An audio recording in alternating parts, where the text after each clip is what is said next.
Budget सत्र के पहले ही दिन कंफ्यूजन। कमलनाथ के सामने फिर वही सिचुएशन। कांग्रेस में अपनी डपली अपना राग। पार्टी लाइन से बाहर हो रहे काज। ये दो तस्वीरें कांग्रेस में कंफ्यूजन को बताने के लिए काफी मुफीद हैं। जब दिग्विजय सिंह शिवराज से समय नहीं मिलने पर धरना दे रहे थे, तब ये जानकारी कमलनाथ को नहीं थी। और आज जब जीतू पटवारी ने बजट सत्र के पहले दिन राज्यपाल के अभिभाषण का विरोध किया, तो ये भी कमलनाथ ने तय नहीं किया था। मतलब दो ऐसी घटनाएं घट चुकी हैं जिससे ये सवाल उठता है कि क्या कांग्रेस में अपनी डपली अपना राग है। आइए अब आपको सुनवाते हैं जीतू पटवारी ने ऐसा क्या कहा जिससे कमलनाथ को भी सदन में कहना पड़ा कि ये पार्टी की लाइन नहीं है। देशवासियों, आज राज्यपाल जी का अभिभाषण है, बजट सत्र की शुरुआत है। मैं राज्यपाल जी का अभिभाषण का विरोध करता हूं और इसके बहिष्कार की घोषणा करता हूं। मैं तय कहना चाहता हूं कि ये हमारी पार्टी का फैसला है और इसी ट्वीट तो मुझे अभी घंटे भर पहले इसकी जानकारी मिली, पर ऐसे ट्वीट से मैं भी सहमत हूं जिससे सदन की गरिमा प्रभावित हुई। ये हमारी पार्टी का फैसला नहीं था, ना अब था, ना आगे दिखाएगा। दरअसल जीतू पटवारी के ट्वीट पर संसदीय कार्य मंत्री नरोत्तम मिश्रा ने सदन में आपत्ति दर्ज कराई। उन्होंने पूछा कि आखिर पटवारी को अभिभाषण कैसे मिला। नेता प्रतिपक्ष को जवाब देना चाहिए। उसके बाद कमलनाथ ने उनकी आपत्ति का समर्थन किया। ये सब होने के बाद मुख्यमंत्री शिवराज सिंह चौहान की भी प्रतिक्रिया सामने आई। और धन्यवाद देता हूं नेता प्रतिपक्ष कमलनाथ जी को। उन्होंने दलगत राजनीति से ऊपर उठकर ये कहा कि ये गलत परंपरा है, और जिसने ये किया है आसंदी के सामने सवाल उठाए। हमारे संसदीय कार्य मंत्री जी ने, नरोत्तम जी ने मामला उठाया है, उन्होंने गंभीरता से लिया है और ऐसे कदाचरण पर आसंदी फैसला करेगी कदम उठाने का। अगर जीतू पटवारी का ये पब्लिसिटी स्टंट था भी, तो इसकी भी जानकारी उन्हें कांग्रेस अध्यक्ष कमलनाथ को देनी थी। उन्होंने भी ठीक वैसा ही किया जैसा दिग्विजय सिंह कुछ दिन पहले करते दिखे थे। आपसे मिले उस दिन से टाइम मिला बराबर हम लोग साथ के पास आते हैं। नहीं, आपको बताने की जरूरत इसलिए नहीं थी।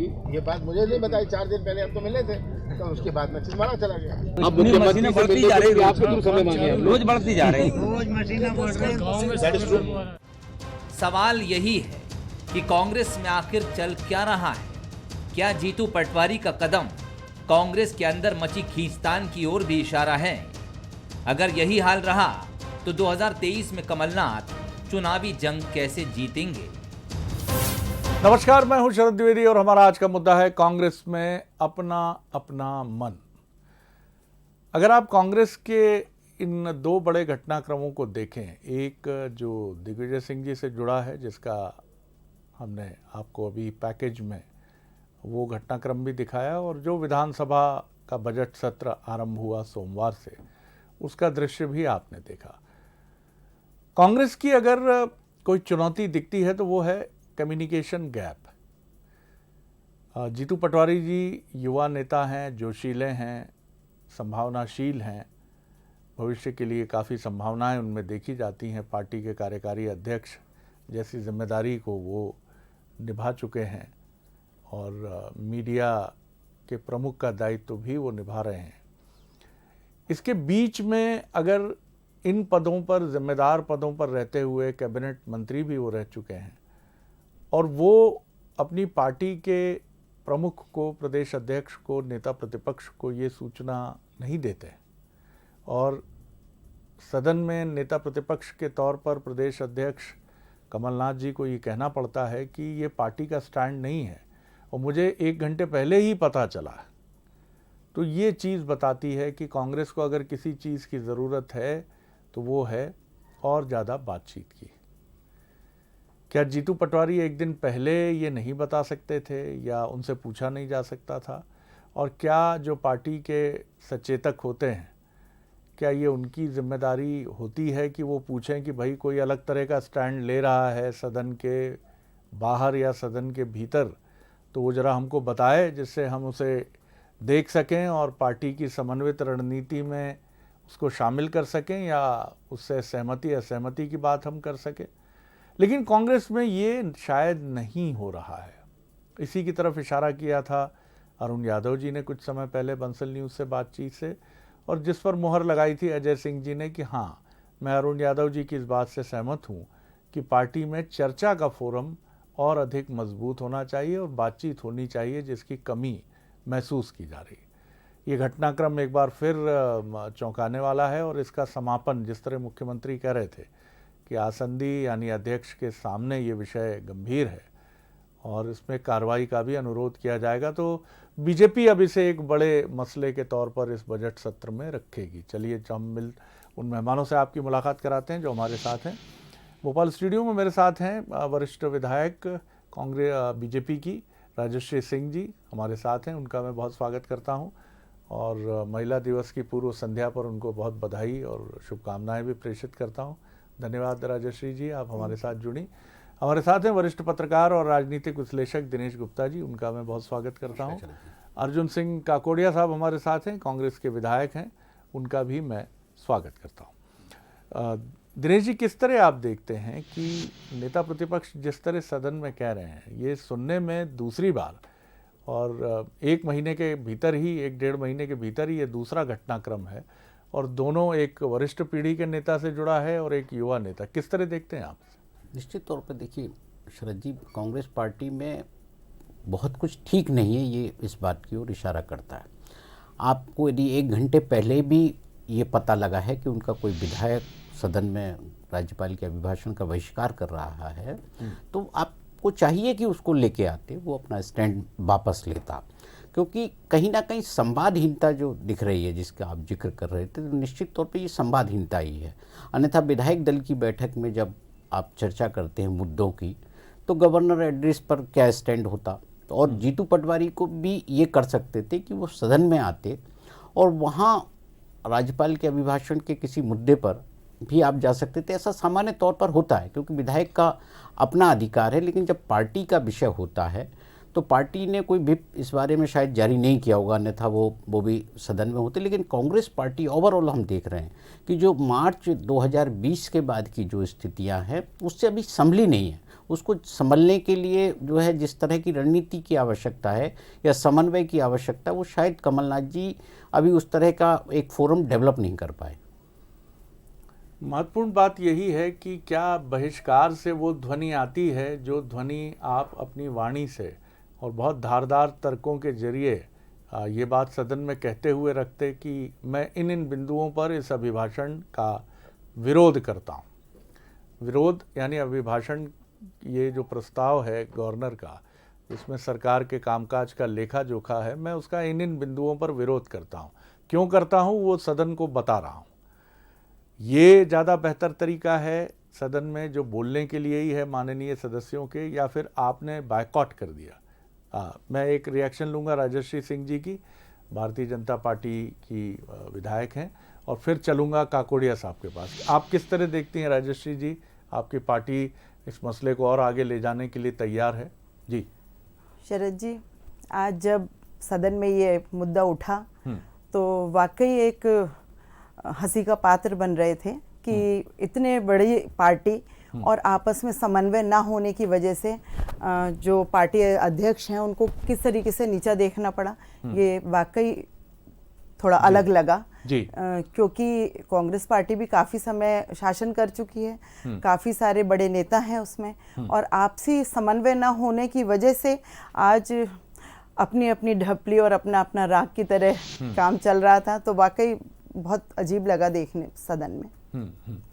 और आगे भी जिस तरह मुख्यमंत्री जी कह रहे थे कि अध्यक्ष जी के सामने इस विषय को रखा जाएगा, और हो सकता है कि इस पर भारतीय जनता पार्टी ये भी मांग करे कि तथाकथित रूप से ये असंसदीय आचरण है, तो जो सदस्य हैं जीतू पटवारी जी, उनके खिलाफ कोई निंदा प्रस्ताव या इस तरह की भी किसी रणनीति को लेकर क्या बीजेपी आगे बढ़ सकती है? वैसे तो अभी सदन में इस पे कोई चर्चा ऐसी नहीं हुई है। अब आसंदी क्या इस पे लेते हैं, हाँ जी, एक्शन लेंगे। तो चलिए, मैं कांग्रेस के वरिष्ठ विधायक अर्जुन सिंह जी की तरफ चलना चाहूँगा। अर्जुन सिंह जी, बड़ी मुश्किल होती है जब तमाम अपने घर के ही मसले कुछ इस तरह से उलझते हैं कि जिनमें एक ही बात समझ में आती है। कोई, मैं इसमें ये नहीं कहता कि ये कोई बहुत बड़ा ऐसा घटनाक्रम है जो बहुत कांग्रेस के लिए बड़ा नुकसान और बड़ा उसकी तरफ इशारा करता है, लेकिन ये ज़रूर है कि आपकी एकजुटता और आपके यहाँ जो चर्चा का मंच है उसकी कमज़ोरी की तरफ ज़रूर इशारा करता है। क्या कहेंगे आप कांग्रेस की तरफ से, जिस तरह से जीतू पटवारी जी के इस स्टैंड से कमलनाथ जी ने कांग्रेस को अलग किया है, इससे कोई अच्छा संदेश तो नहीं गया है? जी अर्जुन सिंह जी। जी ये बड़ा स्वाभाविक है, बहुत बड़ा ऐसा मुद्दा नहीं है, क्योंकि आजकल अब ये सब ट्वीट चल रहा है, सोशल मीडिया में चल रहा है, वर्चुअल मीटिंग्स हो रही हैं, हर किसी को अपनी बात कहने का हक है, और ये सभी दलों के नेता लोग समान रूप से करते हैं। तो ये इसमें अपन ये बोल दें कि कांग्रेस पार्टी में आपस में तालमेल नहीं है, ऐसा कुछ नहीं है। बेहतरीन, बहुत बढ़िया तरीके से हमारे नेता कमलनाथ जी कांग्रेस पार्टी को लेके चल रहे हैं और एकजुटता है, तो ये स्वाभाविक चीज़ें हैं। उन्होंने अपना लगा होगा और उनने अपना ट्वीट किया, तो ये पार्टी का मुद्दा नहीं था व्यक्तिगत। और ये तमाम ऐसे बहुत सारी घटनाएं होती हैं जो दूसरे पार्टी के भी नेता लोग करते हैं, तो इसको हम उस तरीके से जोड़ें कि कांग्रेस पार्टी में आपस में तालमेल नहीं है, ऐसा नहीं है। बहुत बेहतर तरीके से अभी कांग्रेस पार्टी एकजुट होकर बहुत अच्छे से काम कर रही है, और आप ये देख रहे हैं हर जगह हमारे नेता हर क्षेत्र में जा रहे हैं, गांव-गांव सब हम लोग घूम रहे हैं, संगठन हमारा मजबूत हो रहा है। अभी घर चलो घर घर चलो कार्यक्रम हमारा चल रहा है और सभी नेता उसमें भाग ले रहे हैं।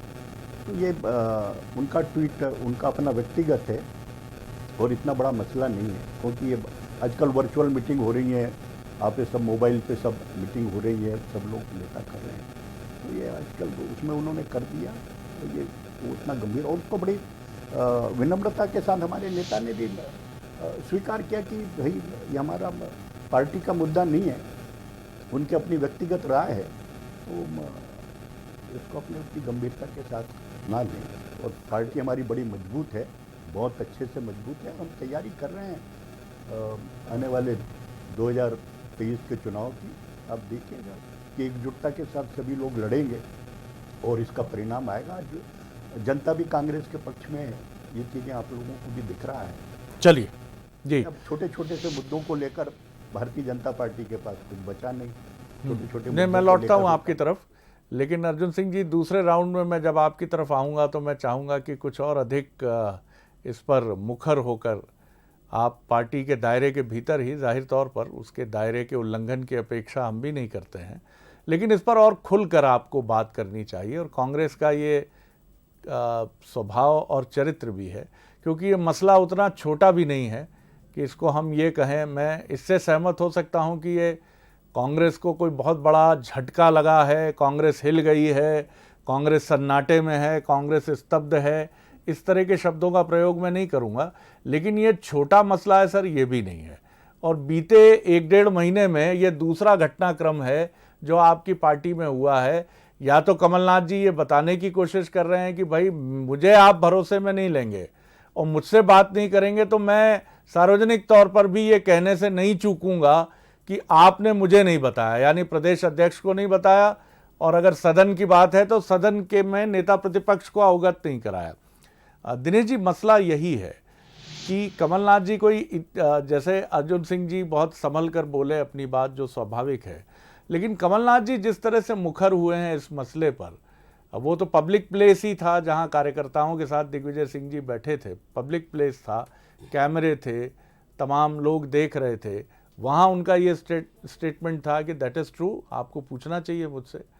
और अब सदन में एक्नॉलेज करना कि शायद सत्ताधारी दल को भी ये अपेक्षा नहीं थी, बीजेपी को, कि कमलनाथ जी इस तरह एक्नॉलेज करेंगे कि ये हमारा स्टैंड नहीं है, तो मुझे भी नहीं मालूम।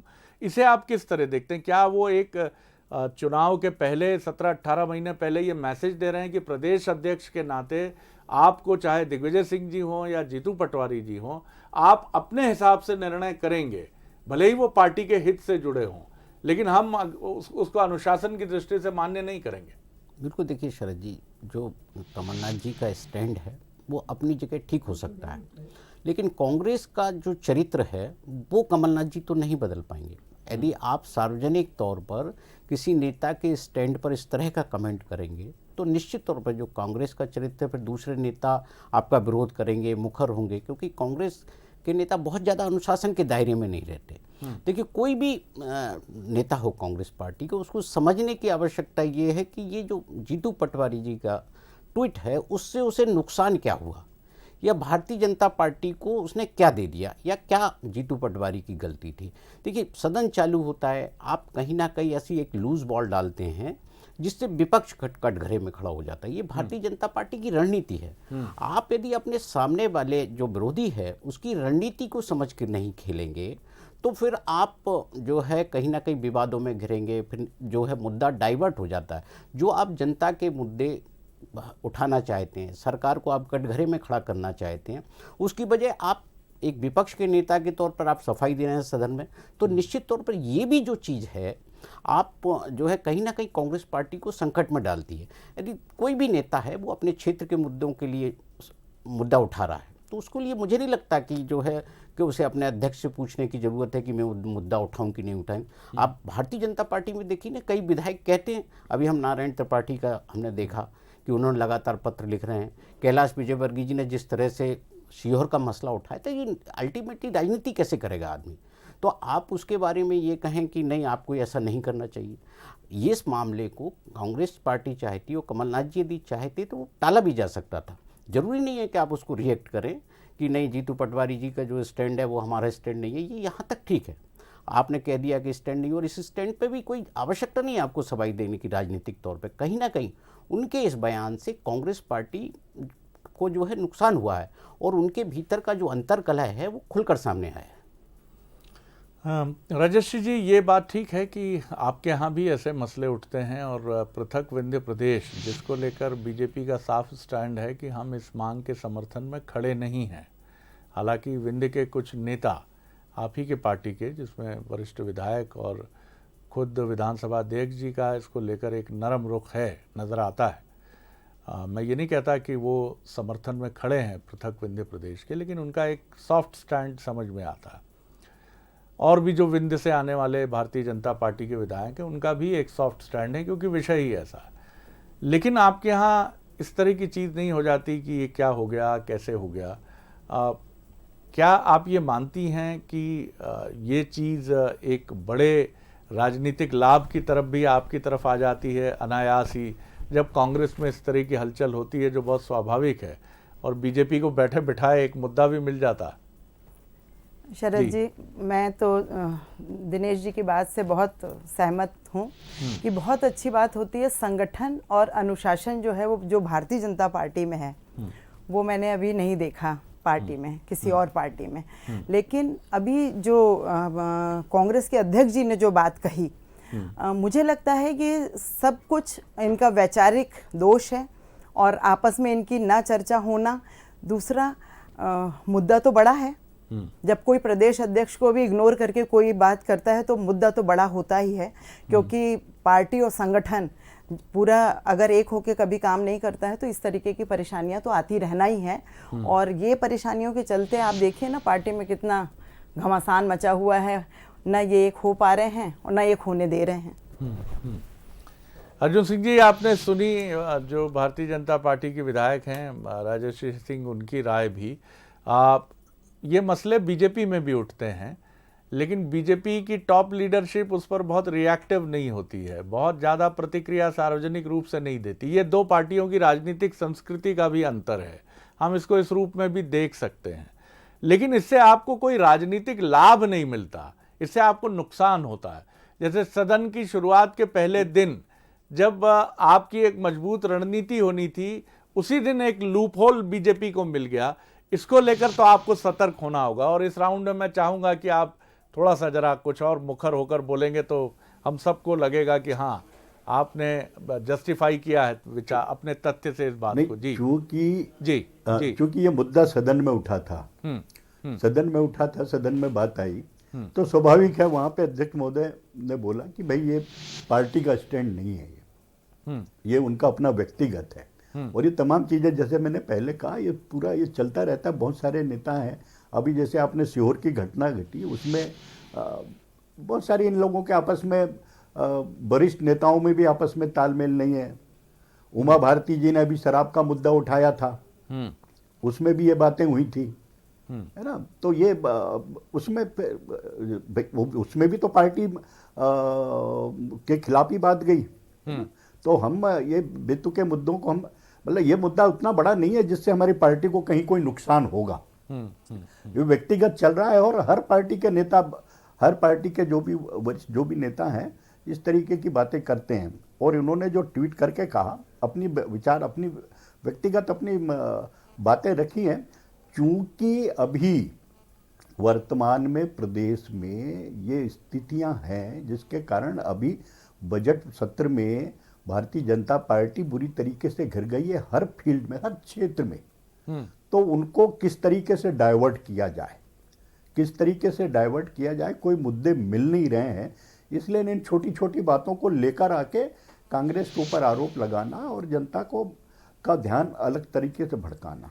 क्योंकि बहुत सारे मुद्दे हैं जिसमें अभी कांग्रेस पार्टी सदन में मुद्दों को लेके आएगी और भारतीय जनता पार्टी को उसमें जवाब देना मुश्किल हो जाएगा। तो ये उसके कारण उससे तरफ डाइवर्ट कर रहे हैं। अब चलिए गौ की बात कर रहे हैं, गौशालाओं की बात में आप लोग ये देख लीजिए। दूसरे मुद्दे बहुत सारे हैं। अभी कोरोना काल में किस तरीके से इन लोगों ने कहा, आज ही हुआ अभिभाषण हुआ, आज ही अभिभाषण हुआ है राज्यपाल महोदय जी का। ये पूरा की पूरी चीजें कहीं समझ में नहीं आ रही कि क्या बोलना चाह रहे हैं, क्या करना चाह रहे हैं। वहां जहां पे जनता की बात कर रहे हैं ये कि सबका साथ, सबका विकास, कांग्रेस का सबका विश्वास। अर्जुन सिंह जी का ये कहना है साफ तौर पर किस तरीके से ये कि आप जो हैं डाइवर्ट कर रहे हैं इश्यूज को। हमारे पास बहुत सारे मुद्दे हैं जिस पर हम आने वाले दिनों में सदन में भारतीय जनता पार्टी की एक मजबूत घेराबंदी करेंगे।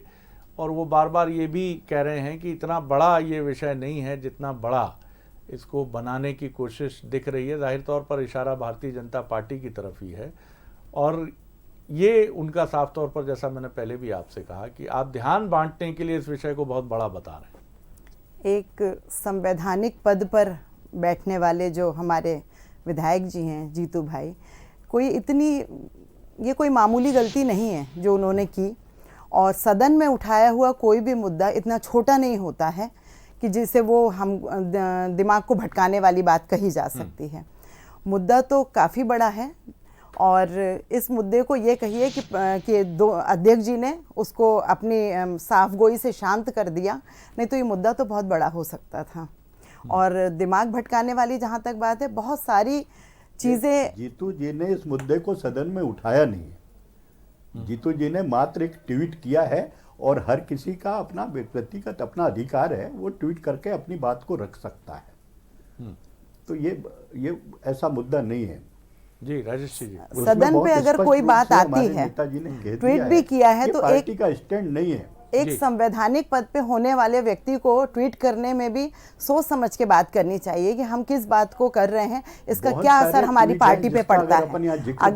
अगर सारी चीजें हैं जी, अगर कोई बात पार्टी के हक में नहीं होती है तो वो गलत ही सिद्ध होती है। और जीतू जी कोई इतनी नादानी नहीं कर सकते क्योंकि नादान करने वाली अब उनकी उम्र नहीं है। दिनेश जी, कंक्लूडिंग रिमार्क मैं आपसे जरूर चाहूँगा कि अपने सांसद भोपाल की जो आपकी सांसद है प्रज्ञा जी, अगर आप उनके स्टेटमेंट सुनेंगे, आप जो पार्टी के बहुत अलग हटकर है, अगर आप उनके स्टेटमेंट भी आप सुन लें तो आपको लगेगा कि आपने वो भी तो संवैधानिक पद में है ना। तो ऐसा नहीं है काकोड़िया जी, ये इससे अपना उनका इससे व्यक्तिगत इनकार मुद्दे नहीं को है, बहुत हद इससे तक इनकार नहीं जिन है मुद्दों कि को अपने को देखना है, इससे इनकार नहीं जो है कि मुद्दे- चूक नहीं होती जो है, मुद्दे दूसरे हमारे प्रदेश के राजनीतिक विकास दलों के में लिए- चूक नहीं होती है, इससे बिल्कुल इनकार नहीं है। आपने ये पॉइंट बिल्कुल दुरुस्त उठाए हैं। लेकिन महत्वपूर्ण बात यह है कि जब आप सदन में जाते हैं या किसी धरना आंदोलन प्रदर्शन में जाते हैं तो आप एक इंडिविजुअल लूज स्टेटमेंट ज़रूर आते हैं। बीजेपी के भी आए हैं और आपने जिन जिन विषयों को उठाने का प्रयास किया है उनमें आपने बिल्कुल ठीक विषय उठाए हैं। लेकिन जब आप सदन में खड़े होते हैं, विधानसभा में होते हैं, लोकसभा में होते हैं, किसी आंदोलन में खड़े होते हैं, जैसा एक घटनाक्रम आपके यहाँ तब घटा था जब अविश्वास प्रस्ताव लाया गया था 2013 के आसपास, जहाँ तक मुझे ध्यान है, और उसी दौरान उसका विरोध पार्टी के एक वरिष्ठ विधायक ने कर दिया था और जो बाद में भारतीय जनता पार्टी में चले गए थे। तो इस तरह की चीज़ें बड़ी हो जाती हैं और इनके पीछे बड़ा करने की एक सोच भी दिखती है। आपका एक दिनेश जी कंक्लूडिंग रिमार्क। जी शरद जी, इस पूरे घटनाक्रम का मैसेज क्या है? जीतू पटवारी क्या मैसेज देना चाहते हैं? कमलनाथ जी क्या मैसेज देना चाहते हैं कि जिस तरह से उन्होंने सदन में बात कही?